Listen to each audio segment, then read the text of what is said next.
ചിലപ്പോൾ വമ്പന്മാർ വീഴും, ചിലപ്പോൾ കുഞ്ഞന്മാർക്ക് ഡിമാൻഡേറും. IPL താരലേലം അങ്ങനെയാണ്. ഒരുപക്ഷെ അമ്പരപ്പിച്ചേക്കാം, അത്ഭുതമുളവാക്കിയേക്കാം. അത്തരത്തിലൊരു കാഴ്ച ഇത്തവണത്തെ മെഗാ താരലേലത്തിലുമുണ്ടായി. IPL മെഗാ ലേലത്തിൽ നിരവധി സൂപ്പർ താരങ്ങളെ മുംബൈ ഇന്ത്യൻസ് തങ്ങളുടെ പാളയത്തിൽ എത്തിച്ചുവെങ്കിലും ഇതിൽ ഏറെ ശ്രദ്ധിക്കപ്പെട്ടത് അഫ്ഗാനിസ്ഥാൻ യുവതാരമായ സ്പിന്നർ അള്ള ഗസൻഫറെ മുംബൈ ഇന്ത്യൻസ് ടീമിലെത്തിച്ച നീക്കമാണ്.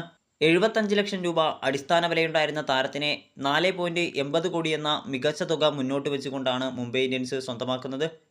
18കാരനായ യുവതാരത്തിനായി കൊൽക്കത്ത നൈറ്റ് റൈഡേഴ്സും മുന്നിൽ തന്നെയുണ്ടായിരുന്നു. എന്നാൽ ഒടുവിൽ മുംബൈ തന്നെ താരത്തെ സ്വന്തമാക്കുകയായിരുന്നു.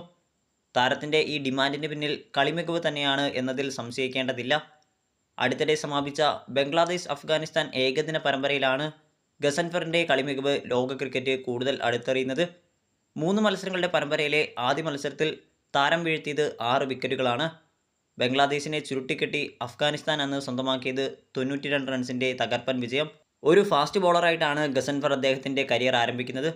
ഒരുപക്ഷെ സാധാരണ ബൗളറായി വിരാമം കുറിച്ചേക്കാവുന്ന കരിയറിൽ വഴിത്തിരിവുണ്ടാക്കുന്നത് മുൻ അഫ്ഗാനിസ്ഥാൻ നായകനായ ദൗലത്ത് അഹമ്മദ് സായിയാണ്.